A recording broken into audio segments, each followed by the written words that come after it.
Buenos días, buenas tardes. Volvemos con los directos semanales, que he hecho un poquito de pausa, unas semanas, pero hoy retomamos. Y además retomamos con un tema que es un melón. Lo tenía ya pendiente hablar de este tema y el otro día precisamente con una pregunta que hice en Stories dije, vale, es el momento ideal porque es un tema que está todo el año. Bueno, veo que por aquí os vais uniendo. Hola Pilu, hola Raquel, hola Sofía. Es un tema que todo el año está presente, el tema de la conciliación, pero que en verano y en Navidad también, cuando hay vacaciones escolares un poquito más largas de lo que viene siendo un puente o demás, ahí es cuando muchas veces surge más todavía, ¿no? Así que lo he titulado así porque realmente me parece un melón, porque es un tema que a veces crea controversia, a veces crea incluso discusiones muy acaloradas, y creo que en lo que nos tenemos que fijar es en la parte positiva que podamos sacar, ¿no? En el poder encontrar alternativas, el poder ver de qué manera crear la conciliación que a cada persona, a cada familia le venga bien, porque la conciliación no tiene por qué ser igual para todo el mundo, pero creo que sí que es algo que por lo que debemos luchar. No me gusta la palabra luchar, pero sí en lo que debemos poner energía, en conseguir una conciliación de verdad, que no sea de boquilla, ¿vale? Entonces, bueno, tengo aquí un poco mi chuleta para no irme mucho del tema, que sabéis que no me gusta hacer muy largos estos directos. Voy a empezar leyendo algunas cosas que me habéis compartido cuando hice la pregunta el otro día en Stories. De hecho, no sé si lo puedo compartir, no sé si lo puedo, creo que ya no me deja porque ya se caducó la historia. Pero bueno, lo tengo aquí. Algunas de las cosas que me dijisteis en relación a la conciliación, ¿no? Una respuesta era, no hay conciliación, son los abuelos. Y estoy muy de acuerdo. ¿Cuántas familias se apoyan en los abuelos para poder conciliar? Y realmente, bueno, puede estar bien, puede estar mal, depende de la situación. Hay abuelos que están encantados de hacerlo y hay abuelos que sí, realmente lo sienten como una carga que no les corresponde, porque no les debería corresponder. Y hay que tener cuidado y hay que valorar muchísimo lo que los abuelos hacen, pero no puede ser ese el único recurso. O sea, no podemos volcar todo el peso y toda la responsabilidad de conciliar en darles a los abuelos la carga de tener que cuidar siempre de los nietos. Y ojo que yo he utilizado a los abuelos como recurso, pero siempre que lo he hecho ha sido con la sensación de, bueno, hasta el punto en el que ellos estén cómodos me parece bien, pero no quiero tirar demasiado de la cuerda, ¿no? No sé cómo lo veis. Luego otra persona decía, genial, porque la pregunta era, ¿cómo vas con la conciliación? Y esta persona decía, genial, he decidido no tener hijos. Y es una decisión libre y válida y es una forma de ver la conciliación. Me quito el problema de conciliar no teniendo hijos, pero al final la conciliación no va solo de los hijos. También a veces tenemos que conciliar por cuidar a un familiar, cuidar a una persona dependiente, con lo cual al final, bueno, el decidir no tener hijos tampoco es la solución a la conciliación, porque puede haber otras situaciones que nos requieran tiempo de cuidar a otras personas, ¿no? Otra persona decía, a mí este año me ha ayudado el permiso sin sueldo, que bueno, pues vale, es una ayuda, pero tener que renunciar a ingresos para ganar tiempo con tus hijos o con las personas que tengas que cuidar o atender, pues igual tampoco es la solución ideal, ¿no? Que bueno, agradecemos cualquier tipo de solución que haya. Yo también tuve, cuando nació mi hijo mayor, yo cogí una excedencia, después de la baja por maternidad, cogí una excedencia, asumí que durante esa excedencia yo no cobraba y bueno, pues fue una manera que como familia decidimos hacer para poder conciliar durante esos meses, pero obviamente supone una renuncia.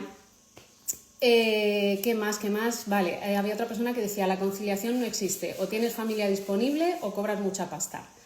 Que esta frase, bueno, resume un poco el sentir general que hay, ¿no? De la conciliación, o tienes tú unas circunstancias que te lo permiten o si no, lo tienes complicado. Bueno, mientras que yo voy contando cosas, que sé que de este tema puede haber un montón de opiniones, si queréis ir poniendo cositas por el chat, más que por el chat, si lo ponéis como pregunta, si es algo que queráis que responda o que lea en público, así no se me va para arriba. porque esto, aparte de que yo os cuente aquí un poco mi experiencia y mi reflexión, me gusta que sea también un lugar en el que podamos compartir diferentes opiniones, ¿vale? Así que aquí está abierto el chat para que podáis comentar. Bueno, ¿cuál es la conclusión con estas cosas que he leído, ¿no? Que es una selección de todas las respuestas que me disteis el otro día en Stories. Al final, pues vemos que hay diferentes estrategias, diferentes parches que cada familia tratamos de buscar. Muchas veces esas soluciones consisten en renunciar a algo, ¿no? Y muchas veces la conciliación no depende de... Siempre se me olvida poner el modo avión antes de empezar los directos para que no me salgan notificaciones. Bueno, al final la conciliación depende de muchos factores, pero mi opinión personal es que no podemos estar esperando a que alguien nos solucione la papeleta de la conciliación, sino que tenemos que movernos y buscar nuestras propias soluciones, porque esto no quita que obviamente sigamos pidiendo que a nivel institucional se facilite la conciliación. Eso es algo en lo que hay que seguir trabajando, estoy totalmente de acuerdo, pero no podemos esperar a que eso llegue. Yo desde luego, yo decidí no esperar, porque si hubiera esperado, pues ahora mis hijos ya se están haciendo mayores y todavía seguiría esperando. Entonces, bueno, hay cosas que sí que nos pueden venir bien, soluciones que vienen desde arriba, como se suele decir, y que, bueno, nos pueden funcionar, pero en mi opinión no podemos dejar todo, o sea, poner todos los huevos en esa cesta, dejar todo el peso de la conciliación en que aparezca una medida o que aparezca una ayuda o que aparezca algo que a mí me ayude a conciliar. Entonces, en mi opinión, y es lo que yo hice, pues buscar la manera de que la conciliación funcione para mí. ¿Cómo hice yo eso? Pues decidí emprender. Yo cuando tuve mi primer hijo trabajaba por cuenta ajena, trabajaba en empresa y como os he dicho, pues yo decidí que cuando naciese iba a coger una excedencia. Claro, para coger esa excedencia tuvimos que estar ahorrando un tiempo para cubrir un poco esos meses en los que yo no iba a tener ingresos.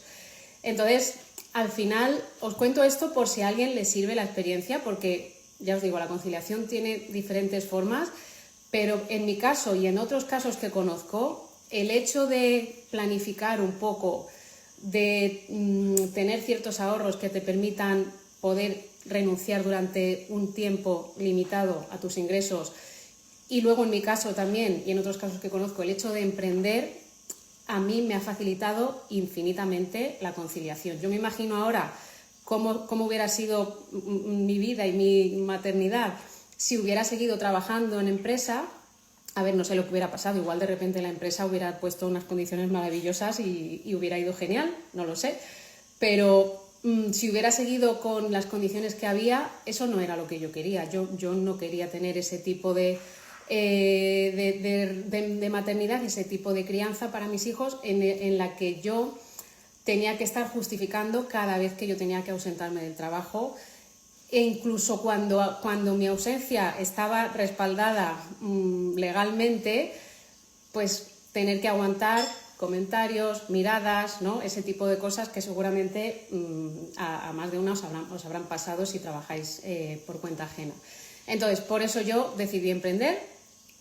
Cuando decidí emprender fue después de que volví a trabajar, después de esa excedencia que os he comentado con mi primer hijo.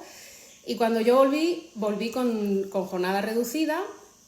Me parecía súper injusto porque yo trabajaba 6 horas en vez de 8.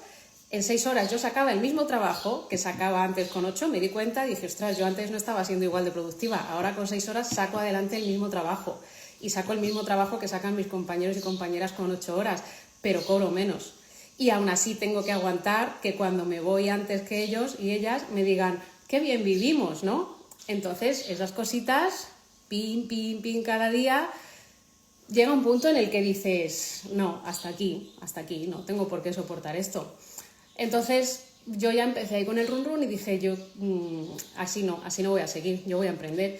Y claro, emprender a veces suena, yo soy la primera persona que si me dices, antes de eso, me dices tú vas a emprender, te hubiera dicho ni de coña, porque yo nunca me he considerado una persona emprendedora. Yo siempre he considerado que A mí me gusta más tener las cosas controladitas, tener una seguridad, saber que yo a final de mes cobro mi sueldo, no tener que preocuparme de muchas cosas o de decir cuánto cobraré este mes, cobraré más, cobraré menos, porque cuando emprendes, al principio sobre todo, tienes esa incertidumbre, ¿no? Entonces yo nunca me había visto emprendiendo, pero yo creo que cuando la vida te pone por delante una situación que te duele, que te molesta, hasta tal punto que dices, no quiero seguir así, ahí es cuando dices, bueno, pues igual voy a probar esta alternativa que hasta ahora no me había parecido una alternativa válida para mí. Entonces yo por eso decidí emprender y obviamente hasta que tu emprendimiento empieza a funcionar, a generar ingresos, pues tienes unos inicios con cierta incertidumbre. Y en mi caso fue con incertidumbre de no tener, porque yo cuando empecé a emprender ya estaba fuera del trabajo, porque hubo un ERE, entonces eso fue como mi empujón de venga, o emprendes, ¿no? O bueno, te puedes buscar otra cosa, pero las cosas que encontraba no me gustaban, dije, emprendo. Pero también tengo amigas que han dicho, vale, voy a emprender, pues mientras que sigo trabajando por cuenta ajena, para no perder esa fuente de ingresos, voy a ir poquito a poco montando, ¿no?, mi emprendimiento, voy a ir haciendo crecer ese proyecto hasta que deje de ser un proyecto y sea una realidad. Y cuando yo vea que eso ya es una realidad que puede funcionar, entonces ahí puedo dejar mi trabajo anterior por cuenta ajena y no he tenido ese momento de ese salto de fe de decir, venga, lo dejo todo y emprendo, que creo que es el gran miedo que nos da muchas veces cuando pensamos en emprender. Pensamos que tiene que ser todo o nada, pensamos que tiene que ser, dejo mi trabajo, me lanzo de cabeza y salga como salga. Y no tiene por qué ser así. Conozco a muchas personas, mamás y papás, que lo han hecho como os estoy diciendo. Han ido compaginando, ha llegado un punto en el que a lo mejor han cogido jornada reducida porque ya su emprendimiento empezaba a arrancar y necesitaban dedicarle más tiempo, y hasta que ha llegado un momento en el que han dicho, mira, esto ya funciona, dejo mi otro trabajo. Entonces, por si no os lo habíais planteado, eso es una realidad y hay mucha gente que lo hace así, y es una manera de no tener esa incertidumbre de lanzarte a la piscina, de decir, ostras, vale, me lanzo a emprender y no sé cómo va a ir y yo tengo facturas que pagar, tengo cosas que pagar y eso no se paga solo. Entonces, en mi caso no fue así, en mi caso como me quedé fuera por un ERE, pues tuve que lanzarme. A ver, tenía un poco el respaldo de los meses de paro, ¿no? Y de la indemnización que me dieron al final, al echarme. Pero aparte de eso, era como, bueno, pues me doy este tiempo para ver si esto funciona, ¿no? Entonces esa fue un poco mi experiencia. Y lo que os comentaba, en mi caso, como era un emprendimiento online, yo empecé a montar Montessori en casa. Bueno, de hecho, antes de Montessori en casa empecé a montar otra cosa, de organización. No era wedding planner, pero era también organización de más cosas, de eventos y demás, que eso si queréis otro día os lo cuento. Pero eso no arrancó y yo Montessori en casa empecé a hacerlo como hobby. O sea, para mí Montessori en casa no iba a ser un emprendimiento, era una cosa que yo estaba formándome en Montessori para aplicarlo con mi hijo en aquel momento, que solo teníamos al mayor. Pero cuando eso empezó a convertirse en algo que podía funcionar, que podía ser un negocio, dije, bueno, pues si la gente quiere aprender Montessori, quieren talleres, quieren cursos, pues vale, voy a hacerlo.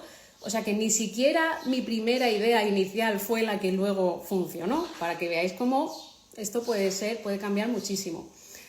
Pero bueno, era un negocio online. La ventaja que tiene un negocio online, pues que no tienes que invertir, no tienes que hacer una inversión inicial en un espacio físico, no tienes que hacer una inversión inicial en producto, a menos que tu negocio online sea una tienda online, que igual sí que tienes que tener stock, ¿no?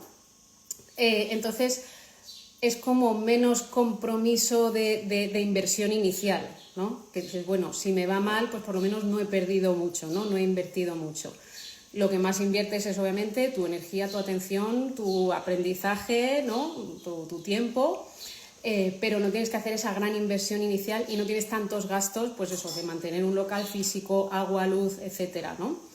Entonces, en mi caso, pues bueno, yo decidí hacerlo así, porque además una de mis prioridades era poder trabajar desde casa. Entonces yo no quería emprender un negocio físico, obviamente, porque al final para mí emprender un negocio físico iba a ser, vale, trabajar para mí, pero estar atada a tener que estar físicamente en un sitio en un cierto horario. Entonces yo tenía claro que yo quería un negocio que yo pudiera hacer desde casa para estar en casa con mis hijos, que si tenía que salir, pues eso, a hacer talleres, a hacer lo que fuera, que yo pudiera organizarme el tiempo para compatibilizar eso con estar en casa, ¿no? Que, pues eso, con estar con mis hijos en casa. Y así es como nació Montessori en casa, que quienes me seguís desde hace 13 años a lo mejor ya lo sabéis, a lo mejor ya conocéis un poco la historia y habéis visto un poco el progreso, pero igual quienes lleváis poquito tiempo siguiéndome no lo conocéis.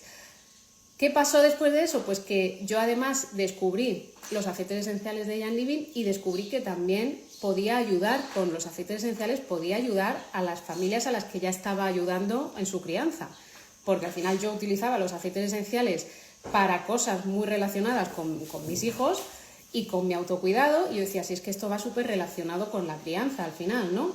Entonces dije, vale, pues voy a ser también distribuidora y asesora de Young Living, ¿no? Y voy a dedicarme también a hacer llegar a las familias los aceites esenciales.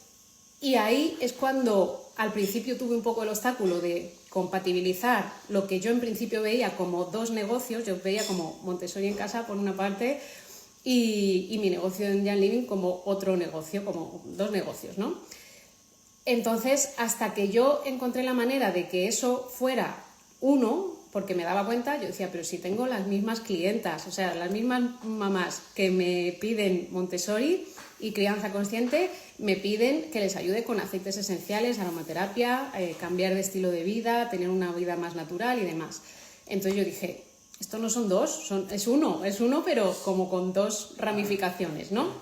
Entonces, ahí es cuando yo empecé a ver la ventaja porque yo al principio era bastante reacia a emprender mi negocio con Young Living, porque claro, yo venía de tener mi negocio Montessori en casa, en el que yo era y soy Juan Palomo, yo me lo guiso, yo me lo como, ¿no? En plan, yo hago todo, yo tomo las decisiones, si tengo que delegar algo lo delego, pero yo soy la que manda, yo soy la que decide, ¿no?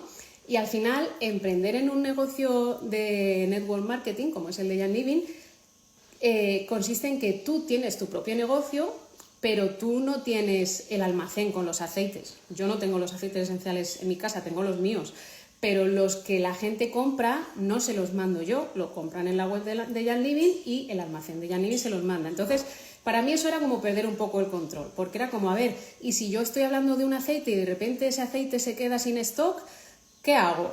No está bajo mi control el saber lo que hay en el almacén y el saber todos los detalles, ¿no?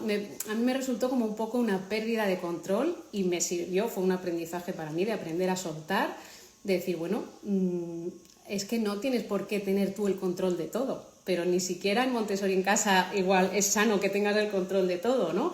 Entonces, para mí, al final, el emprender mi negocio con Young Living ha sido, aparte de una forma de estabilizar muchísimo mis ingresos, ha sido también una oportunidad de crecer a nivel personal y profesional también, obviamente, pero a nivel personal, de soltar ciertas cosas, de trabajar más en equipo, porque yo en Montessori en casa casi siempre he trabajado sola, quitando colaboraciones y demás, pero casi siempre trabajo sola. Pero en Young Living sí que hacemos muchas cosas en equipo. Yo lidero un equipo de personas a las que ayudo también a crear sus negocios. Tienes que aprender un poco a gestionar relaciones interpersonales, que cuando eres una persona introvertida, de las que siempre han dicho, no, a mí se me da mejor trabajar sola, que esa era yo, pues es un aprendizaje el empezar a trabajar con más personas y el entender cómo con la personalidad y con el carácter y el temperamento de cada persona, lo que cada persona puede aportar al equipo, cómo motivar o cómo, más que motivar, porque la motivación tiene que venir de dentro, pero cómo acompañar a cada persona para que encuentre su motivación, para que pueda desarrollar su negocio. Para mí eso ha sido y está siendo un aprendizaje brutal. Aparte de lo que os decía, aparte de que ahora además tengo la ventaja de que no solo dependo de la fuente de ingresos de dar cursos, talleres, asesorías y demás de Montessori en casa, sino que también tengo como fuente de ingresos los ingresos que tengo con Young Living, con lo cual para mí ha sido un mix ideal. Y luego tengo personas en el equipo que han empezado de cero, porque mi caso es un caso, pero no todos los casos son así, de yo ya tenía un emprendimiento y ahora empiezo otro. Muchas personas lo que hacen es que a lo mejor tienen un trabajo por cuenta ajena y empiezan así poquito a poco a construir su negocio con Young Living, lo van haciendo como a la par. Y en el momento en que su negocio con Young Living arranca y empieza a darles ya un nivel de ingresos que les permite dejar su otro trabajo, lo dejan. Lo dejan si quieren, porque también conozco personas que tienen otro trabajo que les flipa, les encanta y que simplemente dicen, vale, pues yo compatibilizo mis dos trabajos porque así tengo unos ingresos extra y a lo mejor en mi otro trabajo lo que puedo hacer es reducir tiempo, reducir jornada. Y eso me permite estar más en casa con mi familia o me permite coger más vacaciones, etc. A ver, que Instagram me avisa de que me he pasado del tiempo diario. Entonces, esto viene un poco a lo que os decía antes, que hay muchas formas de empezar, muchas formas de hacerlo. También tengo personas que dicen, mira, yo no pretendo tener una fuente de ingresos, o sea, que mi fuente de ingresos principal sea Young Living, pero sí que me gustaría, pues eso, en vez de estar trabajando a jornada completa en mi otro trabajo, trabajar media jornada y así poder estar pues por las tardes en casa con mis hijos, por ejemplo, y para compensar un poco esa reducción de ingresos que voy a tener por la jornada reducida, pues voy a compatibilizar con Young Living. Entonces no necesito que Young Living me dé unos ingresos súper grandes, pero sí quiero que me dé un extra, ¿no? Para poder reducir mi jornada en mi otro trabajo. Hay miles de formas de hacerlo. Yo os he contado un poco cómo ha sido mi experiencia. Bueno, os podría contar mucho más, pero ya os digo, me gusta que estos directos sean más o menos media horita, entonces no me quiero enrollar mucho. Pero para quien quiera saber más, quien tenga más curiosidad, la semana que viene voy a dar un Zoom con más personas de mi equipo, de Gotas de Bergamota, y ahí vamos a compartir, pues eso, cada persona va a compartir un poco cómo fue, por qué decidió empezar a emprender, cómo nos está yendo, qué cosas nos están funcionando, cómo nos está ayudando eso a conciliar, para que más personas lo podáis conocer. Porque a mí una de las cosas que más me frenó al decidir empezar a emprender mi negocio con Young Living fue el hecho de no entender bien qué era eso del network marketing o marketing multinivel. Tenía muchas dudas, tenía muchas resistencias. Tenía mucho desconocimiento porque había escuchado cosas de otras empresas que no tienen nada que ver porque no son multinivel, sino que son piramidales, que en realidad eso no son empresas, son estafas. Y claro, yo tenía mucha resistencia de decir, a ver dónde me meto. Entonces yo primero necesité conocer la empresa, confiar en el producto, confiar en lo que se estaba haciendo ahí y ver a otras personas que llevaban años haciendo el negocio y ver que eso es verdad, o sea, que no era una estafa, que no era una cortina de humo, no era de estas cosas que aparecen y luego de repente desaparecen y si te he visto no me acuerdo. Entonces, por eso a mí me gusta mucho hablar de esto abiertamente para que más personas lo puedan conocer y puedan quitarse cualquier miedo, cualquier falta de confianza a base de entender realmente cómo funciona. Así que eso es un poco lo que vamos a hablar en este Zoom que os digo de la semana que viene, para quien tenga más curiosidad. Así que si queréis asistir, simplemente tenéis que poner emprender, lo podéis poner aquí en los comentarios mientras que estamos en directo, o si estáis viendo la grabación, lo ponéis también en comentarios ya en el post que está la grabación y os va a llegar por privado el enlace para asistir a ese Zoom, ¿vale? No sé si me dejo algo, voy a ver si hay preguntas. Yo creo que más o menos os he contado lo que os quería contar. Bueno, sí, os quería decir, me lo he apuntado para decirlo al final para que no se me olvidase, que también os lo puse el otro día en Stories. Vale, creo que no hay por aquí preguntas. Ojo, no quiero decir ni quiero venderle a nadie la moto de conciliar es maravilloso, conciliar es maravilloso.